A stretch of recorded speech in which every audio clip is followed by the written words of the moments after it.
حضرت باجد بسامی رحمۃ اللہ تعالیٰ علیہ کے متعلق میں نے عرض کیا تھا کہ ان کو 7 مرتبہ شہر سے نکالا گیا. کیوں؟ اس لیے کہ وہ باتیں ایسی کرتے تھے جو لوگوں کی سمجھ میں نہیں آتی تھی، اور جو ان کی سمجھ میں نہیں آتی تھی تو وہ ان کے پیچھے پڑ جاتے تھے کہ نکالو شہر سے، یہ تو بے دین ہو گیا ہے، یہ تو فلاں ہو گیا ہے. حالانکہ بات اپنے پلے نہیں پڑتی تھی، سمجھ شعور اپنا قائم نہیں تھا. تو اس وجہ سے میرے بھائیو سچ یہ ہے، یہ فکرے میں آپ کو بڑے جاندار فکرے، پتہ نہیں کہاں کہاں سے مجھے اللہ نے یہ دیے ہوئے ہیں فکرے، جو میرے اس طرح فضاؤں میں بکھر جاتے ہیں. شاید کوئی ان کو پا سکتا ہے یا نہیں. یہ یاد رکھیے جو فکرہ میں کہنے والا ہوں، جتنی جس معاشرے میں، جتنی جس سوسائٹی میں، جتنی جس ماحول میں خرابی ہوگی، اتنا ہی وہ بندہ ذلیل اور رسوا ہوگا جو اصلاح کرنے والا ہے. غور کریں میں نے کیا بات کہی. جتنی جس سوسائٹی اور معاشرے میں خرابی ہوگی، اتنا ہی اصلاح کرنے والا بندہ اس جگہ بیچارہ ذلیل و خوار ہوگا. لیکن کوئی بات نہیں، وہ ذلت و خواری اللہ کے نزدیک اس کا مقام بنا رہی ہوتی ہے، ان دنیا والوں کی نگاہ میں. اس میں کوئی شک نہیں کہ میں بھی کبھی کبھی شکوہ کرتا ہوں، اور آپ بھی کبھی کبھی شکوہ کرتے ہیں کہ آپ جی یہاں پھنس گئے، کہیں فلانی جگہ ہوتے، فلانی جگہ ہوتے. تو مجھے بھی کبھی کبھی گرانی تو گزرتی ہے، لیکن میں یہ سمجھتا ہوں کہ جتنی جس جگہ خرابی ہوگی، اتنا ہی وہاں کا ریفارمر مصلح جو ہے بیچارہ پریشان اور ذلیل و خوار ہوگا. تو غوث پورہ جہاں کی زیادہ تر آبادی، اب کچھ لوگ چینج ہو رہے ہیں، ورنہ باقی زیادہ تر آبادی یہاں کی بے نماز، لڑاکی، چوری یاری کرنے والی، فتنہ و فساد برپا کرنے والی، دیہاتوں کے اندر وٹوؤں کے سرپرستی سے اٹھے ہوئے لوگ، جنہوں نے وٹوؤں نے ان کو بیچاروں کو صرف سکھائی ہی کرپشن اور چوری چکاری تھی.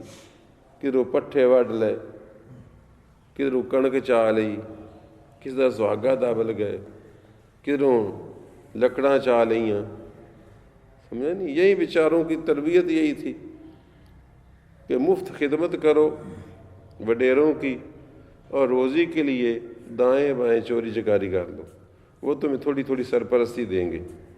تو یہی بیچاروں کا حال تھا. اللہ ماشاء اللہ، یہ جو نہیں بھی اس طرح کے تھے تو ویسے بیچارے تھے، مطلب چھوٹے موٹے کام کاج کرنے والے.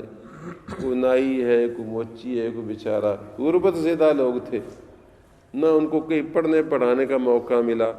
اب آ کر ان میں سے بعض کو کچھ شعور بیدار آہستہ آہستہ ہو رہا ہے. تو اس وجہ سے کہ غوث پورہ کی آبادی نے مجھ کو بکریوں کی مار کے سوا کچھ نہیں دیا. کیوں جی؟ آپ بھی اس دن ہم بکری اٹھا لے گئے تنگ آ کر کسی کی، ہے جی، اور اس کو ادھر بھیج دیا مڑے میں. میں نے کہا یہاں اس کو اندر داخل کریں، دفتر داخل کریں تو پورا کمرہ متعفن کر دے گی، بدبودار. پہلے ہم دھوتے رہے کمرے، پھر وہ لے جائے گا ہم سے. تو اس کو ایسی جگہ بھیجو کہ کم از کم وہاں ایک تو وہاں جگہ ایسی ہو کہ جہاں بکریاں ہی بکریاں ہوں. دوسرا یہ کہ جب نہ نظر آئے گی تو کوئی 2 دن محنتیں تو کرے گا، پھر ہم کچھ ڈانٹ لگائیں گے کہ ہمارے سارے پھول کھا گئے. تو بعد میں ایک ہمارے یار کا یار نکلا، تو بھئی ہمارا یار درمیان میں پڑ گیا. بہرحال اتنی فٹیگ پھر بھی ان کو پڑی کہ ادھر سے دور سے جا کر لائے، ورنہ ہم تو ڈرے ہوئے خود بھاگے پھرتے تھے کہ ہم لا کر دیتے ہیں، بابا میں معاف کرو. تو میرا مطلب یہ ہے کہ میں نے مثال دی ہے کہ اتنا ہی وہ بندہ جس ماحول میں بے قدر لوگ ہوں، دین سے دور لوگ ہوں، جن کو انصاف حق کی کوئی تمیز نہ ہو، تو بندہ وہاں اتنا ہی زیادہ پریشان اور ذلیل ہوتا ہے. تو یہ حقیقت ہے کہ میں نے یہاں بڑے دکھ اٹھائے ہیں. میں تاریخ میں اپنی تاریخ لکھ رہا ہوں تو بہت کچھ چھوڑتا جا رہا ہوں، خاص طور پر وہ حصہ چھوڑتا جا رہا ہوں جس میں کسی بھائی کا گلا شکوہ پیدا ہوتا ہے، اور اگر گلا شکوہ کیا ہے تو پھر نام نہیں لکھا کہ یہ کس کا ہے تاکہ گناہ نہ ہو، لیکن پھر بھی میں بہت کچھ چھوڑ گیا ہوں۔ یہ حقیقت ہے، مجھے تو 2-3 سال اس جہاد پر لگے کہ ادھر سے میرے پلاٹ میں نکلنے والی گندی نالیاں ہی بند کروا لوں، اس پر مجھے 2-3 سال محنت صرف کرنی پڑی تھی کہ گندی نالیاں ادھر کو نکالتے تھے نا یہ پڑوسی ہمارے، تو وہ بند کروانی مشکل ہو گئی تھی، بند کروا کے جاؤ پھر نکلی کھڑی ہے، انہیں پیچھے ایک ڈانگ ہی مارنی ہے۔ میں گیا اب تو پھر کالج سے پھر کسی 15-20 دن بعد ہی آؤں گا، تو اس طریقے سے میں نے یہ آپ کو شکوے کے طور پر نہیں بتا رہا، بلکہ بتا رہا ہوں کہ جہاں جتنی زیادہ خرابی ہوتی ہے وہاں اتنا ہی مصلح کو تکالیف کا سامنا کرنا پڑتا ہے۔ تو باجد بسطامی رحمۃ اللہ تعالی علیہ 7 مرتبہ شہر سے نکالے گئے، اور دوسرا اس میں یہ بھی سبق سکھا رہا ہوں کہ مجھ عاجز میں قصور بھی ہیں، لیکن آپ جس طرح مجھ پر آہستہ آہستہ مہربان ہوتے جا رہے ہیں اس طرح زیادہ مہربان ہو جائیں، کیونکہ میں نے پہلے بڑے صدمے اٹھائے ہوئے ہیں، تو آپ میرے صدمے میں کوئی اضافہ نہ کیا کریں، اور میری کوئی اگر غلطی ہو تو اس سے درگزر کیا کریں۔ لیکن یہ بھی بات اپنی جگہ حق ہے کہ بڑی تکلیف ہوتی۔ اب دیکھو رسول اللہ صلی اللہ علیہ وسلم کو دیکھو کہ ملک عرب مکہ جو تھا اس وقت اسلام سے پہلے برائیوں کا گڑھ اور جڑ بنا ہوا تھا، کون سا عیب تھا وہاں نہیں تھا، زندہ لڑکیوں کو درگور کرنا، چوریاں کرنا، حاجیوں کو لوٹنا، قتل و غارت، تھوڑی تھوڑی سی بات پر 100 سال تک لڑائیاں، کبھی گھوڑا آگے بڑھانے پہ جھگڑا، کبھی پانی پہلے پلانے پہ جھگڑا، یوں ہی ہوتی رہتی تھی تکرار ان میں، یوں ہی چلتی رہتی تھی تلوار ان میں، تو کتنا مطلب ہے معاشرہ بگڑا ہوا تھا۔ تو حضور اکرم صلی اللہ علیہ وسلم کے ساتھ کیا نہیں ہوا؟ کیا یہ عزت ہو رہی تھی کہ کبھی اوپر کوڑا کرکٹ پھینک دیا، کبھی راستے میں کانٹے بچھا دیے، کبھی دروازے پر گڑھا کھود دیا، کبھی گلے میں کپڑا ڈال کر کھینچتے پھرے، کبھی اوپر اوجڑی ڈال دی، کبھی آپ کے کسی غلام کو پکڑ کر اونٹ پر باندھ کر چیر دیا، کبھی کسی کے سینے پر پتھر رکھ دیے، کبھی کسی کو جلتے ہوئے انگاروں دہکتے ہوئے انگاروں پر پھینک دیا، کبھی حضور کی بیٹی کو اونٹ سے گرا دیا، کبھی طائف میں پتھر مارے۔ تو یہ سارا کچھ کیا ہے؟ وہی بات ہے جو بتا رہا ہوں کہ جتنی جہاں خرابی ہوگی اتنا ہی وہاں کی اصلاح کرنے والے بیچارے کو ظاہری طور پر ذلت اور خواری کا سامنا کرنا پڑے گا، اور اتنا ہی اللہ کے ہاں اس کا عزت اور مقام درجہ اونچا ہوتا جائے گا۔ تو اس لیے باجد بسطامی رحمۃ اللہ علیہ کو اپنے شہر سے کئی بار نکالا گیا۔ یہ حال خواجہ محمد اکبر کا ہوتا رہا ہے۔ آج چچر بڑے وفادار بنتے ہیں، اور ہمارے بہت سارے ان کے، مجھے والد صاحب رحمۃ اللہ علیہ نے پکا بتایا تھا کہ شیر چچر نے، اب تو وہ بعد میں بڑے عقیدت مند ہیں، بلکہ کہتے ہیں ہم ہی سجادہ نشین ہیں، شیر چچر کی اولاد۔ شیر چچر نے خواجہ صاحب کی، اس زمانے میں سادہ زندگی تھی، 1-2 بھینسیں ان کی ہوتی تھیں، وہ ادھر خالی دھن میں چرا کے آ جاتی تھیں، کہیں وہ چھیڑو سے کچھ ہو سکتا ہے چھوٹی موٹی اونچی نیچی غلطی کو ہو گئی ہوگی، کہیں پڑ گئی ہوں گی، ہم قسم تو اب میں نہیں دے سکتا، میرے کو اینی شاید تو نہیں تھا، تو کئی مرتبہ اس کی جو تھی نا وہ بھینسیں وہ لے جا کر پھاٹک میں دے دے، اس پھاٹک بنا ہوتا تھا کانجی ہاؤس یا بھٹک میں ہوتا تھا، تو وہاں دے آتے تھے، تو وہ پھر وہاں جا کر نہ کچھ خرچہ مرچہ دے کر چھڑانی پڑتی تھی۔ اور خواجہ صاحب کو ایک وقت میں تو اتنا مجبور کر دیا گیا کہ خواجہ صاحب نے فرمایا کہ ہم اپنے میت بھی یہاں سے نکال کر لے جاتے ہیں، یعنی پروگرام بنا لیا کہ ہم اپنے میت بھی یہاں سے نکال کر لے جاتے ہیں اور یہاں سے ہجرت کر جاتے ہیں۔ لیکن بعد میں پھر کچھ عقیدت مند بھی ہوتے ہیں، بیچ بچاؤ کیا، اور ویسے بھی میت کو اگر دفن کیا ہوا تو اس جگہ سے منتقل کرنا شریعت میں مناسب نہیں ہے سوائے بعض مجبوریوں کے۔ اس طرح حضرت صاحب رحمۃ اللہ تعالیٰ علیہ کو بھی کئی تکلیفیں ہوئیں، لیکن اللہ کریم آخر کار ان کی عزت برقرار کرتا ہے۔ میں شکوہ نہیں کر رہا، بعد میں حاجی محمد امین صاحب خاصے عقیدت مند ہو گئے تھے، ورنہ حاجی صاحب نے 3 سال تو حضرت صاحب کو بلایا نہیں تھا۔ جب حاجی خدا بخش نوری نے الیکشن لڑا، بڑی پرانی بات ہے، شاید آپ میں سے کسی کو یاد ہو، تو حاجی خدا بخش نوری پہلی مرتبہ وہ جیت گیا تھا، تو حاجی محمد امین چونکہ میرا بھی دوست تھا تو وہ کہتا تھا حضرت صاحب کو مجبور کریں کہ اس کو بٹھا دیں، اس کے ووٹ کو نہیں ہے۔ تو اپنے 17-18 کے 28 ووٹ تھے حاجی صاحب مرحوم کے، اور وہ جیت گیا۔ حضرت صاحب کہتے تھے بھائی میں کیوں روکوں، مجھے کیا حق ہے کہ میں روکتا پھروں۔ پھر ویسے بھی لوگ سارے تو کہتے ہیں کہ خدا بخش کے ووٹ زیادہ ہیں، تم کہتے ہو اس کا ووٹ کو نہیں ہے، تو مجھ غریب کو کیوں اس میں کھینچتے ہو؟ تو اس کی پاداش میں ایک عرصہ تک حاجی صاحب ناراض رہے تھے۔ تو کوئی بات نہیں، اگر مجھ سے کبھی کوئی چھوٹا موٹا، میں تو خیر جلدی سن بننا میل لینا، تو حضرت صاحب میں ویسے وہ چیز تھی جو ایک خاص چیز تھی، یعنی بے نیازی بھی۔ میرا حال نہیں تھا کہ میرے ساتھ تو کوئی روٹ کر چل پڑے تو میرا دل فوراً ہی پیچھے چل پڑتا ہے، لیکن حضرت صاحب میں ایک یعنی وقار تھا اور یعنی خودداری بھی تھی، میرے جیسی بے خودی نہیں تھی۔ یعنی حضرت صاحب حق کرتے تھے، بات نرم خو تھے، لیکن یہ نہیں کہ پیچھے پیچھے اگر ایک بندہ کوئی منہ پر ہی کرے پھرے تو اس کو منتیں کرتے پھریں اور سونے بھیجتے پھرے، یہ نہیں تھی، بے نیازی بھی تھی۔ چنانچہ جو ان سے دور رہے ایک عرصہ کے بعد خود بخود ہی قریب ہوئے، خود بخود قریب ہوئے۔ یہ اچھی صفت تھی۔ بہرحال کہتے ہیں یہ بھی اچھی صفت ہے جو مجھ میں ہے، مگر واللہ عالم مجھے تو وہی اچھی صفت لگتی ہے کہ چھیڑنا بھی نہیں چاہیے اپنی طرف سے کسی کو، لیکن اگر کوئی خواہ مخواہ ناراض ہوتا ہے تو پھر اس کی منتیں بھی نہیں کرنی چاہیے، ورنہ وہ اور پاٹے خاں بنتا۔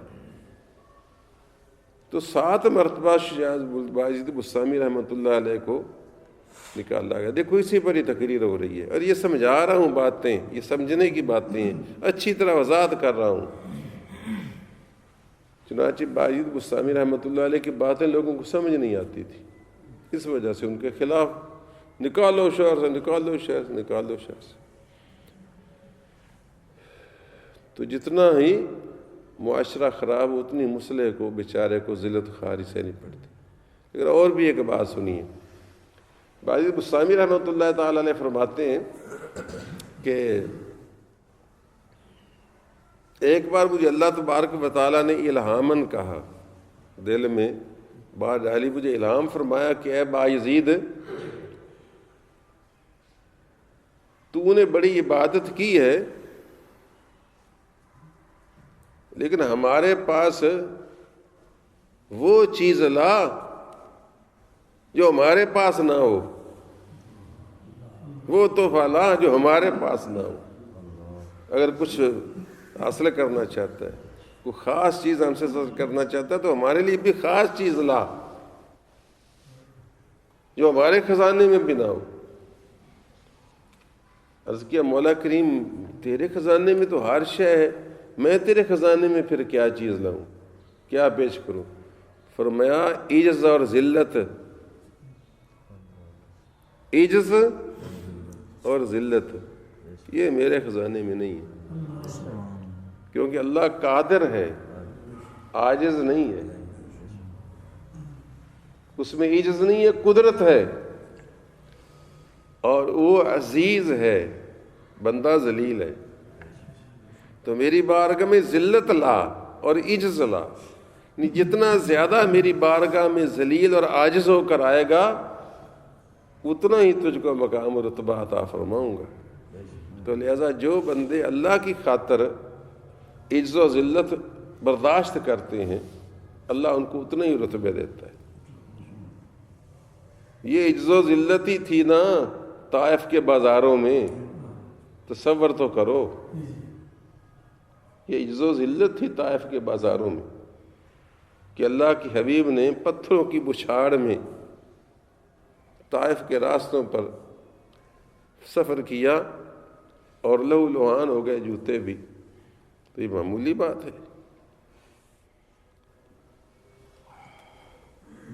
مکہ کی گلیوں میں، بازاروں میں،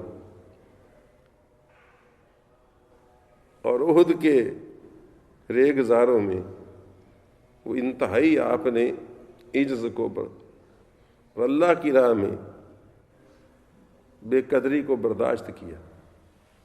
اس لیے آپ فرماتے ہیں جتنا میں راہ خدا میں ستایا گیا ہوں اتنا کوئی اور نہیں ستایا گیا، کیونکہ جتنی کوئی عزت والا ہوتا ہے اتنا ہی اس کی بے توقیری میں اس کا صدمہ زیادہ ہوتا ہے۔ ایک چنگڑدہ بال میں جو ننگا روٹی ٹکڑا ہی ٹونڈدا پھردا ہوئے وہ زیادہ قابل رحم نظر آئے گا یا نواز شریف دا پتر میں جو ننگا ٹکر ٹونڈدا پھردا ہو؟ کیوں بھائی؟ بول پڑو، میں اتنا بولی تو سر نال ہی ہیں سار لیندے۔ تو معلوم ہوا کہ جتنا کوئی عزت والا ہوتا ہے نا اتنی اس کی ذلت نمایاں ہوتی ہے۔ میں نے غور کیا کہ حضور صلی اللہ علیہ وسلم یہ کیوں فرمایا کہ جتنا میں راہ خدا میں ستایا گیا ہوں اتنا کوئی نبی نہیں ستایا گیا، حالانکہ نوح علیہ السلام تو 950 سال آپ نے پتھر کھائے، موسیٰ علیہ السلام بھی 80 سال تقریباً فرعون کے ساتھ جنگ لڑی، تو رسول اللہ صلی اللہ علیہ وسلم کی تو 23 سال بنتے ہیں، ان میں بھی 13 سال مکے کے ہیں باقی۔ تو یہ آپ کے فرمانے کا، بعض انبیاء تو شہید بھی ہوئے ہیں۔ تو میں اس پر غور کرتا رہا، پھر مجھے غالباً کسی تفسیر میں یہ پڑھا یا کسی جگہ پڑھا، اب یاد نہیں، کسی استاد نے بتایا کہ در حقیقت جتنا ہی کوئی معزز ہوتا ہے اتنا ہی اس کا امتحان بڑا سمجھا جاتا ہے۔ تو انبیاء کرام کی بڑی قدر و منزلت ہے، مگر وہ ہستی جس کی خاطر کائنات کو پیدا فرمایا گیا، جب اس ہستی کی سبکی مکے کے بازاروں میں ابو جہل جیسے گنوار کریں تو جو صدمہ آپ کے دل اقدس پر گزرتا ہوگا، جو تکلیف ہوتی ہوگی، اس کے حوالے سے آپ نے فرمایا کہ جتنا میں راہ خدا میں ستایا گیا ہوں اتنا کوئی دوسرا نہیں ستایا گیا، کیونکہ آپ کی تکلیف آپ کی قدر و منزلت کے حوالے سے بہت زیادہ بیتوں کی۔ اس طرح ایک بندہ مجبور ہو تو اس کا بے توقیر ہونا کوئی عجب نہیں ہے کہ مرتا کیا نہ کرتا۔ مثلا ہمارے اس محلے کا ایک بندہ بیچارہ مفلس و کلاش بندہ ہے اور اس کو کوئی تھپڑ مار رہا ہو، کیوں جی؟ تو وہ بیچارہ ٹھیک ہے، قابل رحم ہے، لیکن اتنی بات نہیں بنے گی جتنا کوئی میرے بیٹے کو تھپڑ مار رہا ہو یا مجھے تھپڑ مار رہا ہو، کیوں جی؟ بڑا فرق پڑے گا۔ یہ چیزیں ہیں۔ تو اللہ تعالیٰ نے فرمایا ہے بایزید میری بارگاہ میں عجز اور ذلت اللہ کہ تو عزت سے مالا مال کر، باقی عبادت تو سارے کرتے ہی ہیں میری۔ دشت کربلا میں بھی یہی منظر تھا،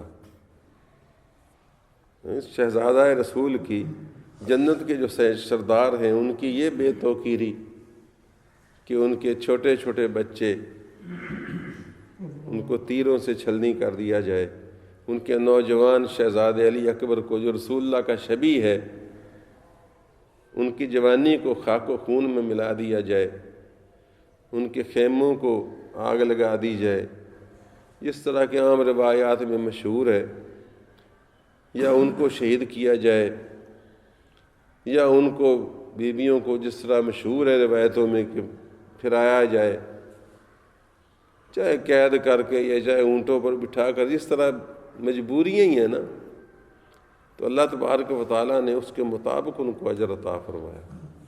اور وہ اجر یہی تھا کہ ایسے شہزادے کو پورے جنت کی سرداری عطا فرما دی جاتی. ان کے سر پر ایسا تاج شفاعت سجایا ہے کہ بس ہر طرف حسین حسین ہی ہو گئی ہے. اور یہ چیزیں حضرت مجدد افسانی رحمۃ اللہ علیہ کا واقعہ میں نے سنایا ہوا کہ جب بادشاہ کو سجدہ نہ کرنے کی پاداش میں ان کو پھرایا گیا قید کر کے پا بجولاں بیڑیاں ڈالے ہوئے دہلی کے بازار سے یا آگرے سے گزارا گیا. لوگ سارے نفرین کر رہے تھے, لعنت ملامت کر رہے تھے کہ دیکھو بادشاہ کا باغی ہے, لے لیا سواد, مل گیا مزہ, توحید لیے پھرتا ہے, سجدہ نہیں کرتا وغیرہ وغیرہ جس سے بات ہے. آپ فرمانے لوگ مجھ پر نفرین کر رہے تھے اور مجھ پر اللہ تعالیٰ کی رحمت کی ایسی بارش ہو رہی تھی جو نہ کبھی نماز میں ہوئی, نہ کبھی روزے میں ہوئی, نہ مکے میں ہوئی, نہ مدینے میں ہوئی ہے. تو مکہ مدینہ بہت شان والا ہے, لیکن جو اللہ کے لیے گلیوں میں رسوا ہو جائے اس کا اللہ تبارک و تعالیٰ کو کتنا پاس ہوتا ہوگا, اس پر کتنی اللہ تعالیٰ کی رحمت ہوتی ہے. یہ چیز اچھی طرح سمجھ لو. باجد بستامی رحمۃ اللہ علیہ کو اگر اس طرح شہر سے نکالا گیا تو اس لیے کہ ان کی وہ باتیں سمجھ نہیں آتی تھی اور معاشرہ بڑا ناہموار تھا, اور یہ باتیں کرتے بھی ایسی تھے کہ جو سطحی نگاہ میں اوپری اوپری لگتی تھی, لیکن وہ اپنے مقام کے مطابق بات کرتے تھے. چنانچہ ایک مرتبہ شفیق بلخی رحمۃ اللہ تعالیٰ علیہ, یہ بھی بڑے بزرگ ہیں اور بڑے پائے کے بزرگ ہیں, ان کا ایک مرید حضرت باجد بستامی کی خدمت میں جا پہنچا اور سلام دعا پیام ہوا, اپنے شیخ کا شفیق بلخی کا بھی سلام پہنچایا. فرمایا تم ان سے بیعت ہو؟ کہنے لگا جی ہاں ان سے بیعت ہو. فرمایا اپنے پیر کے کوئی اقوال و اعمال کی بات سناؤ. انہوں نے کہا حضور بس میرے مرشد جو ہیں ان کا عمل تو یہ ہے کہ تمام دنیا مخلوق سے بے نیاز ہو کر متوکل علی اللہ ہو گئے ہیں, یعنی اللہ پر توکل کر دیا, تمام مخلوق سے بے نیاز ہو گئے. یہ ان کا عمل ہے. اور قول ان کا یہ ہے کہ اگر زمین پر بارش ہونا بند ہو جائے اور کسی شخص کے پاس بھی 2 روٹیاں بھی کھانے کے لیے نہ ہوں, 1 روٹی بھی کھانے کے لیے نہ ہو, تو بھی میں اللہ پر توکل نہیں چھوڑوں گا. آپ نے فرمایا کوئی بات نہ ہوئی, تیرے شیخ نے تو کوئی بات نہ کی, میں تو ایسے شخص کی طرف جو ہے نا اگر پرندہ بھی بن جاؤں تو اس کے شہر کی طرف اڑ کر بھی نہ جاؤں. اب یہ باتیں یاروں کی یاروں کو سمجھانے کی باتیں ہیں نا, یاروں کے یاروں کو اشارے ہیں. میں تو تیرے شیخ کے شہر کی طرف پرندہ بھی بن جاؤں تو اڑ کر نہ جاؤں ایسے شخص کی کہ جو 2 روٹیوں کے ذریعے اللہ کو آزماتا ہے. خیر اس نے جا کر اب میں بتاتا ہوں کہ اس کا مطلب کیا تھا, وہ آپ کو نہیں سمجھائے گا. آزماتا ہے مطلب کیا؟ آپ کا مطلب یہ تھا کہ میں تیرا شیخ تو کہتا ہے نا کہ سارے دنیا میں می بند ہو جائے اور کسی کے پاس 1 روٹی 1 دانہ بھی نہ رہے تو پھر بھی میں اللہ پر توکل نہ چھوڑوں, تو یہ کوئی توکل ہے؟ یہ تو مجبوری ہے. کیوں جی؟ اور جب کسی کے پاس کچھ بھی نہ ہو تو کس پر اللہ پر ہی توکل کرنا ہے. کلمہ پڑھنے والا مسلمان ہے تو اللہ پر ہی توکل کرنا ہے. تو میں تو اگر ساری مخلوق کے پاس سب کے پاس ہی 2 روٹیاں سامنے پڑی ہوں تو میں پھر بھی اللہ پر ہی توکل کروں, روٹیوں پر توکل نہ کروں. دیکھو کیسی بات ہے. اور لیکن اب میں نے سمجھائی تو آپ کو سمجھا گئی, ورنہ آپ یہی کہیں گے کہ اللہ دسو وہ اتنے اچھے ہیں توکل کرنے والے, اور یہ کہہ رہے ہیں کہ میں تو اس کی طرف پرندہ بن کر بھی نہ اڑ کر جاؤں ایسے شخص کی طرف جس کے 2 روٹیوں کے ذریعے اللہ کو آزماتا ہے. تو دیکھو نا اب قیمت ہے نا ان کی بات کی اپنی, کہ جب سامنے رزق پڑا ہو پھر بھی اللہ پر بھروسہ ہو, اس پر نہ ہو, اور اگر سامنے ہو ہی نہ, یہ تو ایویں ہے جی تو آپ ویلے بیٹھے ہوئے مسیطے چکر کو نہ دینے والا ہوئے تو آپ آخی کیویں کو پوچھے کیویں بیٹھے میں اللہ دی آس سے بیٹھے ہیں تو اور کے دی آس سے بہنا کیوں جی تو آ کے سبحان اللہ کڈے اچھے لوگ نے اللہ دی آس سے بیٹھے اور بیٹھے ہی اللہ دی آس سے بیچارے اور سارا ہی کو نہیں ہونا مزیدار ہے نا. تو فرمایا میں تو پھر بھی خیر وہ گیا اور اس نے جا کر اپنے شیخ کو آپ کا سلام پیام اور سارے یہ بات سنائی گئی یہ بات ہوئی. تو ان کے دل میں بھی شاید ایک سوال اٹھا یا رکابت آئی یا رشک آیا. کہنے لگا تم پھر جاؤ ان کے پاس اور میرا سلام دو اور انہیں کہو کہ آپ اپنے صفات اور مقامات کی بات بھی بتا دیں کیونکہ یہ تو میں نے آپ کو وضاحت اور تشریح کی نا تھوڑی سی. آپ اپنے صفات اور مقامات کی بات بھی بتا دیں. وہ گیا اس نے پوچھا. آپ نے فرمایا کہ بس میں تجھ کو کیا بتاؤں کہ تو سمجھ نہیں سکے گا تیری فہم سے بالا تر بات ہے. اس نے کہا پھر بھی میں کچھ پیغام تو دیں جو میں واپس لے کر جاؤں. تو آپ نے ایک کاغذ لیا اور اس پر لکھا بسم اللہ الرحمن الرحیم جس طرح خط لکھا جاتا بسم اللہ الرحمن الرحیم